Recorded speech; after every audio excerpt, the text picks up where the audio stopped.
by using sports as an analogy. Can everyone hear me? Turn it up a little bit, please.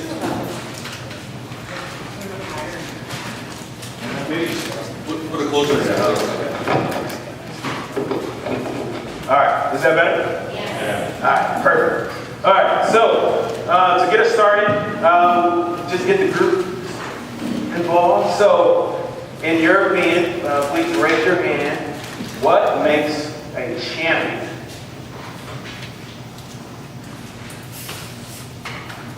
Somebody gives 100%. 100%. Okay, there we go.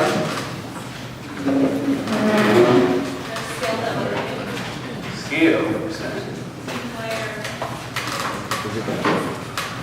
Team player. Hard work. Fumble.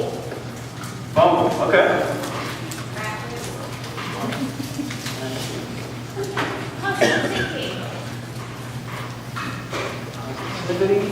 Goal alignment. What was that? Goal alignment.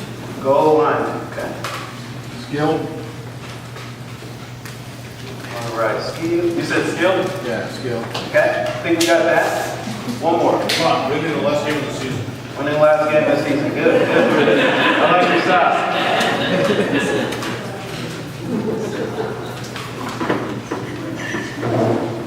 All right. Then we'll switch it over. What makes a championship team? Teamwork. Teamwork. Okay. Alignment. Buy-in. Buy-in. Communication. Communication. Sacrifice.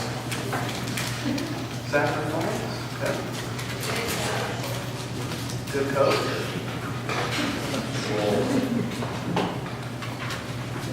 Go. All right, perfect. I think that's a good start.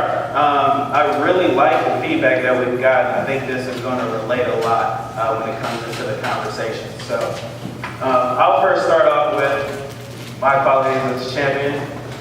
Please don't hold anything against me since I'm from Ohio and a Cavs fan, but the qualities of a champion in my eyes, first and foremost, is mindset. So you got to have team players that are going to be committed to the team and who wants to make a difference. Secondly, you want to have a good communicator. Things change daily, so having a good communicator allows for flexibility and adaptability. Third, you want to have knowledge. If you know what you're doing and you're good at it, more than likely you're going to be winning. Fourth, talent. And then lastly, hard work. So I put talent fourth is over hard work just because of the slogan. Hard work beats talent. Talent doesn't work hard. So if you have talent, it's assumed that you have an advantage when it comes to sports or work. Next, we'll switch over to the championship operations team. I have 5 qualities that I lead my team to. First and foremost is execution. When you're able to execute, then you shouldn't have any problems with being transparent and showing your results. Third is stability. You want to make sure that you have enough people around to be able to complete the work, and then also allow for the flexibility and freedom for ETO, attrition, or any progress within your team within growth. Fourth, you want to have continuous learning. There's always something new. We're always changing. There's always benefits into being knowledgeable and wanting to learn more. And then lastly, you just want to have fun. You want to create that positive environment that's going to keep everybody engaged and involved with any process that you're working on. Okay, so I like quotes. So when we talk about championship mindset, I go to one of the top winners within my list of coaches, Bill Belichick. He has a quote, there's an old saying about the strength of the wolf is the pack. And I think there's a lot of truth to that. On a football team, it's not the strength of the individual players, but it's the strength of the unit and how they all function together. So I think you all can relate that into your team involvement. It's not any one individual person, it's how you're all able to collectively work together as a group. All right, so background. I didn't introduce myself, but wanted to get everybody's attention first. So Justin Barnett, everybody calls me JB. I am an operational accounting supervisor here in the Lincoln office. My background or achievements that I like to speak to is that I was able to save operational accounting $250,000 through operational efficiencies.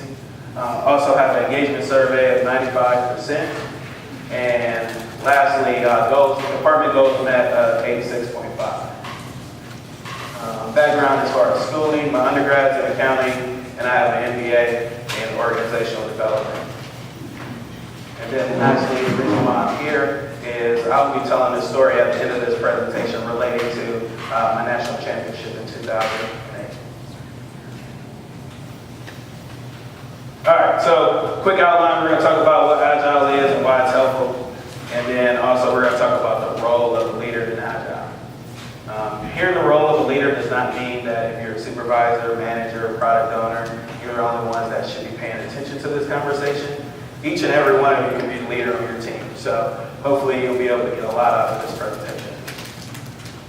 Expected outcomes, continuous improvement. Social engagement is key. If you can have people involved, people willing to bring up ideas, your team is going to benefit and grow from that. Secondly, you're going to have improved quality. When you have more motivated, passionate team members, they're going to point out any issues and then bring them up to hopefully be addressed. And then lastly, you want to have more data-driven decisions. All right, so get into the process.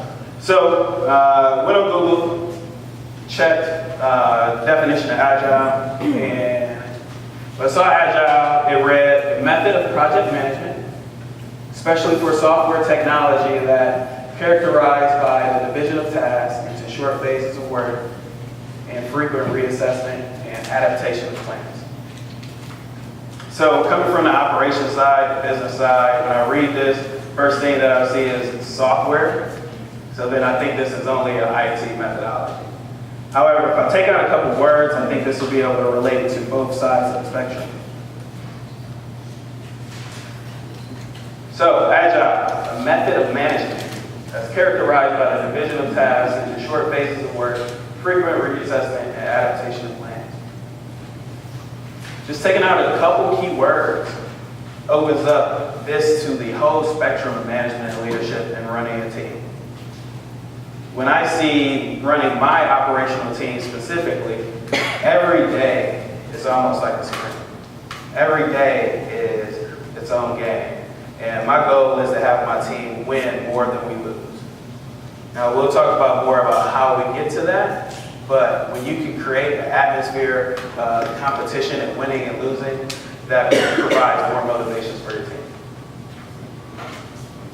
All right, so Agile Manifesto. How many people have seen this before? Okay, we got a good group, So there's two sections. There's the principles, there's 12 of them, and then there's the 4 values that we're going to mention here. With the 4 values that we're going to talk about, I was able to correlate this more to business than the 12 principles at this point. So I'm hoping to have more information in the future, but we're going to talk specifically to the values today. So first and foremost, individuals and interactions over processes and tools. So no matter how smart I think I am, no matter how smart we think we are, if I create a process and my team can't complete it, then the process is trash. So you have to value the individuals and make processes that work for them, understanding that you want to remove risk. Is there anyone that can provide an example of how they value individuals and interactions over processes and tools?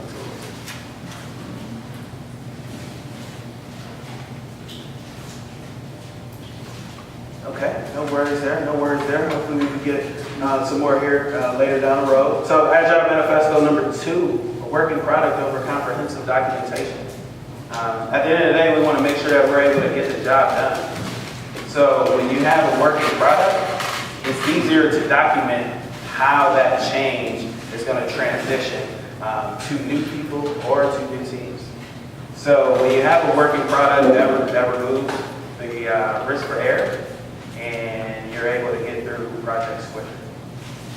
All right, so number 3, Customer collaboration over contract negotiation. This is one thing that I'm big on. When I look at my team, I value each member of my team as their individual customer. Again, working back to individuals and interactions, when you look at your team as customers, that puts you in a mindset to make sure that you're doing what's best for them. Put them in the perfect spot to be able to succeed. And then lastly, responding to change over following a plan. There's nothing wrong with having a plan. You definitely want to have a plan. However, in any football or any sports situation, things come up and things change.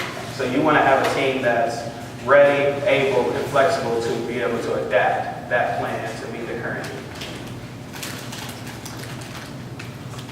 All right, so going to the next section of our presentation, the role of the leader or coach. So I've defined the role of the leader or coach as a person who provides structure, vision, and also an environment for collaboration. Key word you want to think about is you want to be a connector between teams. This can be accomplished by goals and reporting. If you look at sports, I would envision that to be a scoreboard, to have something visual that people can look at. Next would be roles and expectations. This would be your depth chart. This would be your positions, and this would be your teams. Third, procedures and resources. So this is like your playbook. Everyone needs to know what to do when a play is called. Having those procedures and resources allows your team members to be able to do that on a day-to-day basis. Fourth, change management. So this is your practice, your in-game adjustments. You create a new process, you think it's going to go smoothly, and then there's a kink or something you didn't think about, then how do you adapt? How do you move quickly to be able to have a successful process? And then lastly, evaluation. That's personal and performance review. All right, so get into details. We got a little bit more visuals here now. So scoreboard, goals and reporting. When you see a scoreboard, this gives you a lot of information. It can give you the time left in the game. It can give you the score to let you know if you're winning or losing. It can let you know for a certain play or time or distance what you need to be able to succeed for that day. When you look at business and IT, it's important to have data. When you have data, this improves transparency. As we mentioned before, if you're doing a great job, you shouldn't have an issue with showcasing your work. So this allows you to be able to identify trends in workload, also to be able to make data-driven decisions. I use this specifically on my team now as far as a new project to identify how much inventory our team is getting through. So previously there was a potential blind spot with our Great Lakes conversion to where how much time was it going to take to improve? How much time was it going to take to get through our work? It was an unknown. We almost doubled our portfolio. So with that, it's hard to gauge what those numbers are. However, when we went back and put the data together and created a chart, it was easy to see that our workload has increased by volumes, which makes it easier to make a decision as far as hiring, training, or any changes that are necessary. Also, having a scoreboard allows for self-team management. So when you have the visuals and you have your goals and reporting, now it's easier for your team to adapt. So you don't always have to call each play. The team can make adjustments on the fly and then be able to make adaptations to plans similar to like what you would do. Lastly, my tips for this section is to have dashboards. The dashboards that I use is through Excel, Trello, or OneNote. However, I want to open it up to anybody in the group. Do you have other ideas or other systems? Or what are ways that you track to use the dashboard? SSRS. SQL Server Reporting Studio. Okay. And how do you use that? You can run the query against the database, whatever your metrics are, and it'll actually generate. So that way you're not waiting for someone to compile them. Great. So you can schedule the reports Great. to be ready. Great. Any others? Tableau. Now, what's that? Tableau, it's a reporting tool that our analytics, NDS analytics team utilizes, sits on top of SQL queries as far as, it's dashboards, lots of different dashboards, very similar to what you're talking about. And what type of functions do you use that system to report? Specifically on a lot of our delinquency reporting, looking at each one of our lenders, their portfolios, what's happening in the portfolios, things like that. Okay, great, thank you. Any others?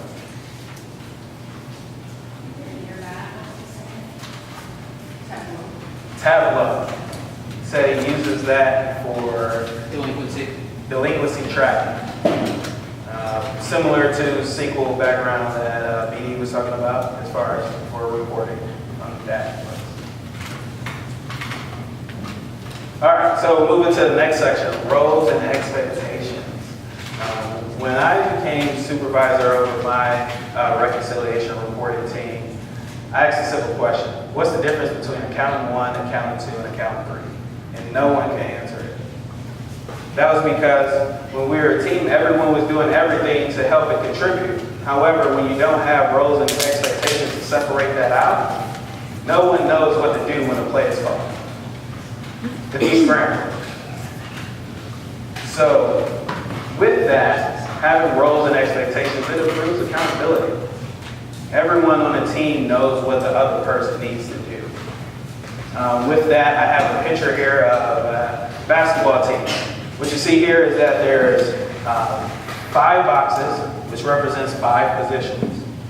However, at any given time, someone from one box can move to another box and help and support.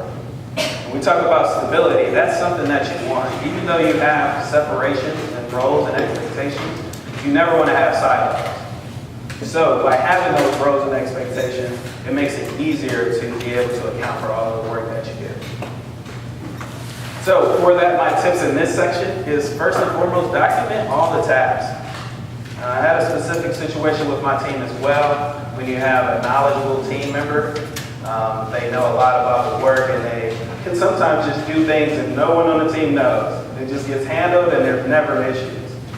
That's something hard to be able to plan for. When that person gets a promotion or moves to another team, then you start finding that just certain situations just pop up and bubble up and it's like, I never knew we ever did that. So documenting all tasks is very, very important. Then through that, you want to establish deadlines and timeframes. When you establish deadlines and timeframes, that allows you to be able to project and plan for future inventory. And then lastly, you want to evaluate the similarities and create separate roles. One thing that I focused on when I created my roles and expectations for my team is that I looked at our high volume tasks. Our high volume tasks are always going to be completed by our entry level associates. Even though it may be a difficult task, it's up to me and my team members to make that task as easy as possible. Secondly, you want to look at complexity and variety. Complexity and variety changes the concept of how much knowledge we truly need to be able to complete this task. How much knowledge do we truly need to be able to create this new SQL code? And then lastly, the visibility. We always want to trust our associates. However, at the same time, you have to understand with visibility how much of an error, when an error is made, what's the impact to the customer? What's the impact to the leader? So when you think about roles and expectations and separating those out, you definitely want to have your high visible tasks, your high visible reports done by top associates that you trust. So can anybody give me any information as far as roles and expectations and how they manage their team? If possible, I would like to see IT and then also compare that to operations. Is there anybody from IT that can provide some information as far as the roles and expectations on that side? Nobody from here. How about Dennis?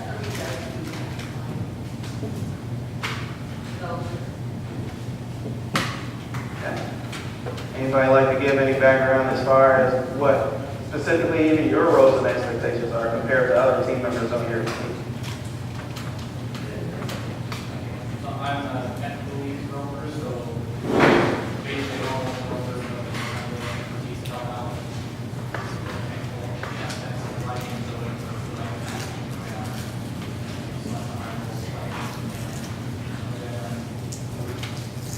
have any other roles within your team, or is it a full dev team?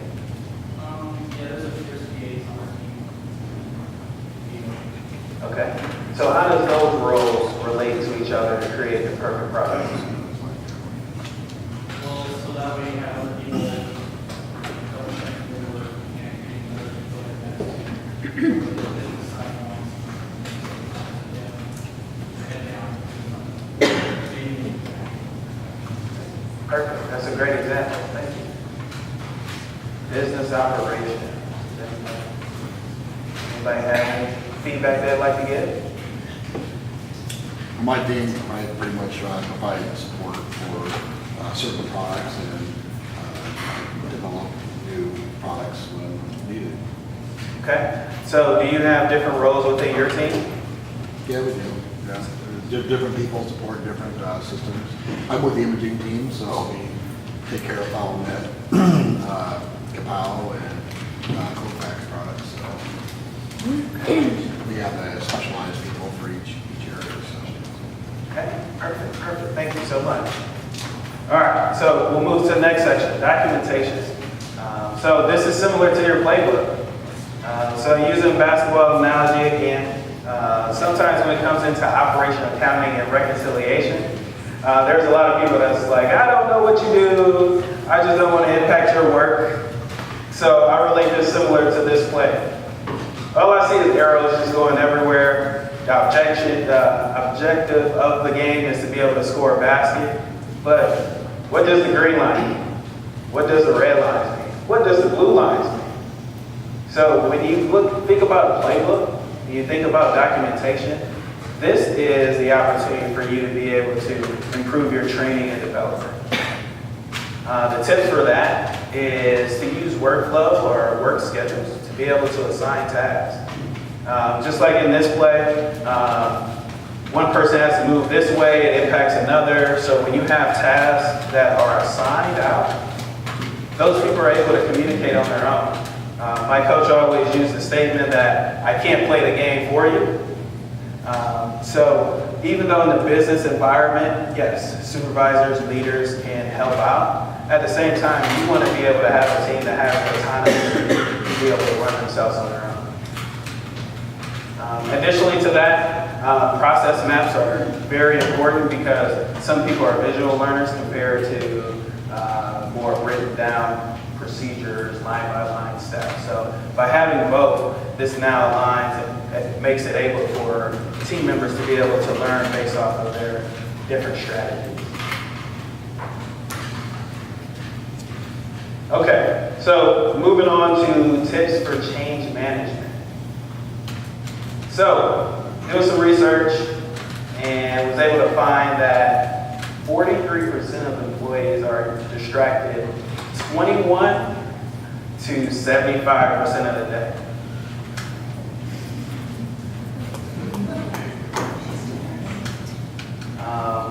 I say this a lot, is that sometimes I wish people could just put their phone away, put it in the locker, don't look at it. Technology is a big hindrance, even though it helps us. Being able to separate work and outside life. With that being said, as leaders, you have to be able to adapt to that. So, some examples of distractions are, conversations at the break room. You have a 10-minute break, but it goes over to 15. Every minute counts. Text messages, Snapchats, just random conversations that are distractions. Let's even talk about emails. Let's say you're on the IT side and you're working on a project and you get a random email and that stops you from what you're doing. They say it takes about 12 minutes for your mind to get back to where you were at when you stopped. So it's a lot of wasted time when distractions are involved in your day. Secondly, reinforcement is key. So everybody has some sheets here.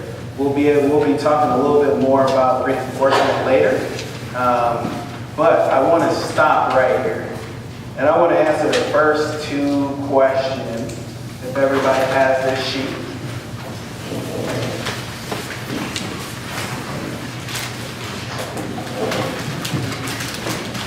Does everybody have one?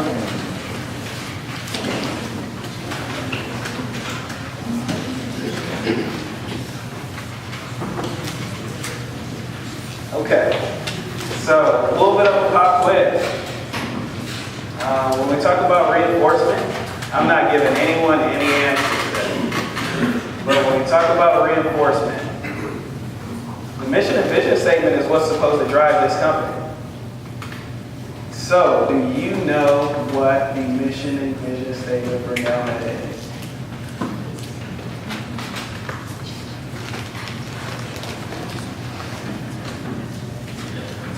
I am not going to hold that against you if you don't. However, being realistic, you have to understand that when you lead your team, just because you say something one time doesn't mean that they're listening. Just because you say something one time doesn't mean that they're not distracted. I have a perfect example. I have a team member, sister has cancer. Every day that person is not going to be at work. They're not going to be paying attention, and I have to understand that. And I have to coach them the best that I can and provide that support and provide that reinforcement. So think about that when you're leading your teams, when you're providing that support. Just because you tell somebody something one time does not mean that they're going to remember everything that you said. So reinforcement is very vital, it's very key. And then lastly, performance management is vital. How are people evaluated? When you talk about winning or losing, how do you win or lose every day? Do you know what a good job looks like for you every day? If you don't, you need to have conversations about how you're winning. Do you have goals and reporting that says, at the end of the year, if I save the company this much amount of money, we did a great job? Or is it just complete every project that comes in, whether it's good or bad? People have to have an objective that shows that they're winning, to be engaged, to be involved, to feel like they have a purpose. All right, so more tips. Preparation for change or meeting. When you're leading a meeting, you want to make sure that at the end of the day, you ensure that all impacted parties are in that meeting. There's a lot of times that change happens and then this change impacts somebody, but they weren't in that meeting, so then you have to talk about what that change was again, or now you have to change the plan because that group is impacted, so now the original plan doesn't work. Next, you want to send out the purpose and agenda prior to meetings. Ultimately, if you're making a change or if you're having any meetings, specifically with my team, what I learned is that for them to be able to provide me great ideas, they like to do research on their own. They're not going to give me any answers if I put them on the spot. So you have to understand and be okay with the information that you're providing to allow them to be able to take that in and have valuable conversations regarding change or any improvement. With that, you also want to allow the team to be able to add agenda topics. Make time in the meeting. If they feel like their voice is important, they'll provide more input. They'll provide more solutions. They'll make our company better. You also want to make sections in the meeting that requires interaction. I work with a lot of introverted team members. It's not a bad thing at all. However, there may be one time in a change that somebody's input may be extremely valuable. And if you don't focus on that interaction within meetings, maybe that person might not speak up. And then lastly, you want to align your agenda with the priorities of the team. Yes, our priorities change all the time. However, there's going to be some consistent measures. Like what we talked about before, department goals and reporting, those should be valuable talking topics, again, to promote a win-lose situation to where people have an objective, have a goal to meet, and everyone's on the same page, going in the same direction. All right, tips for change management again. We got during and post meetings. This used to happen to me all the time as a new leader. You have a meeting, you have a conversation, everyone says, oh yeah, great, good, moving on, but nothing's assigned. So you come back a week later, hey, what have we done? Oh, we haven't done anything. It was a great conversation, but I didn't have anything to do. I'll give you a perfect example. In our AES goals, we created a goal as a team, worked together and said, we want to create this spreadsheet for communication gaps, for communication. You want to know what? We checked the box, we created the spreadsheet, but nobody managed it.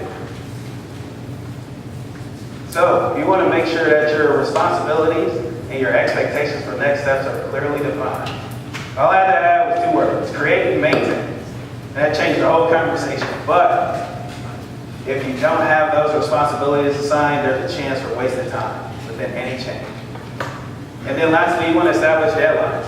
One thing that I do all the time with my manager or director is breaking down what are our deadlines. I always crack the joke with my director that when things come in, everything's high importance. So when everything's high importance, then I need you to rank the high importance items from 1 to 10. Because we can't do everything all at once. So I don't think she'll be mad at that statement. However, let's keep that in this room just in case. Good that? Okay, thank you. But yes, establish deadlines all the time. When something new comes up, a new idea comes up, when do you want this done? Okay, you want this done tomorrow? Well, you know I can't do this if you want this done tomorrow. Are you good with that? Those are honest conversations that everyone should be open and willing to have, whether it be business to business, IT to IT, or business to IT. Deadlines are important. They help you track priority. All right. So now I'm using a little bit of IT terms, switching it over to business settings as much as I can. So when I hear refinement, I look at that as our team meetings. And in sports, I would relate that to a pregame or halftime meeting. When I do team meetings, first and foremost, you want to review those team goals. Where are you going? Where are you trying to get to? Even when you're in refinement, what's the quarterly plans? Where are you going? What are those goals as far as objectives to hit and meet those deadlines? Next, that refinement or team meeting, it sets the plan for the game or sprint. What are we working on in these next 2 weeks? What are we working on in this day? What are our high volume items? Those are the times to ensure that everyone's aligned. By doing that, by setting a plan for the sprint, this breaks down your objectives, your priorities. But this also identifies strategies for winning. I have this many cases to get through. If we don't get through it by this case, we may have overtime. Overtime can be considered as a loss.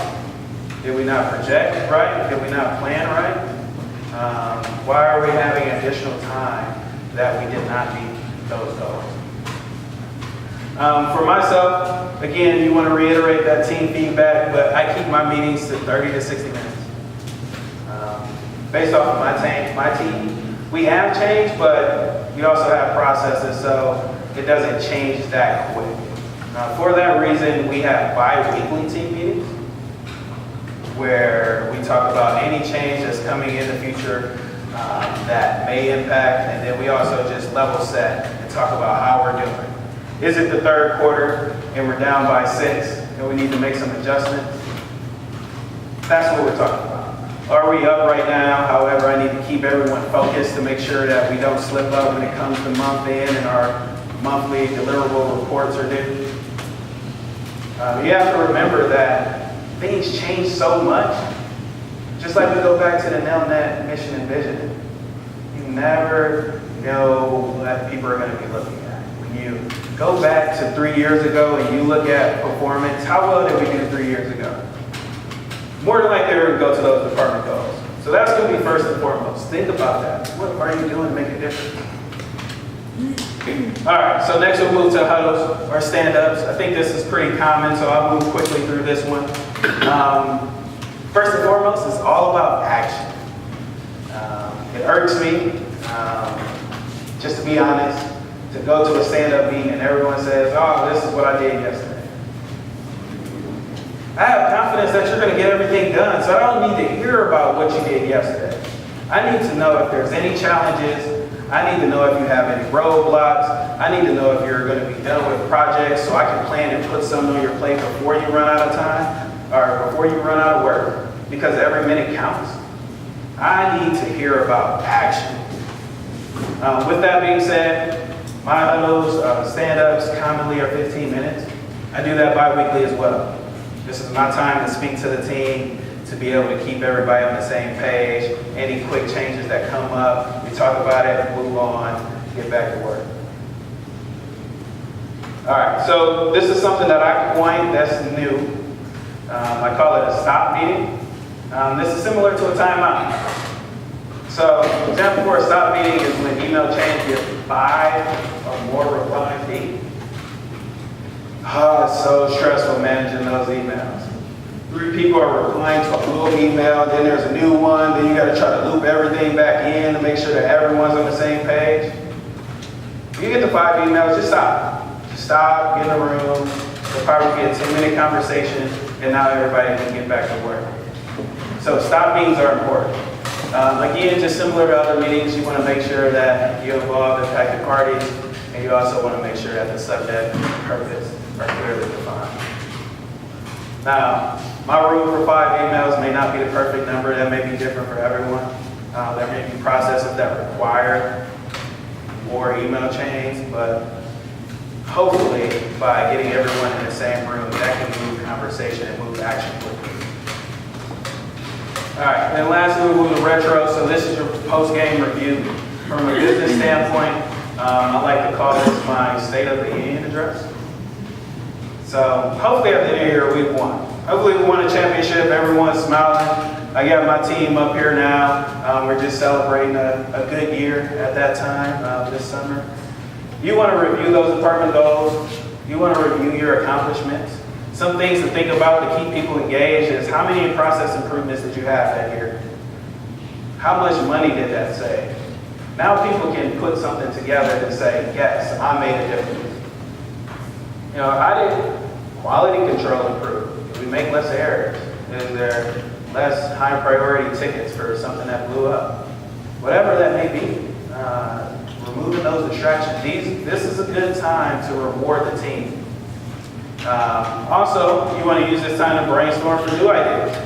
Again, give the team every opportunity possible to present ideas, and I'm sure you will succeed. Then lastly, again, it should be a celebration.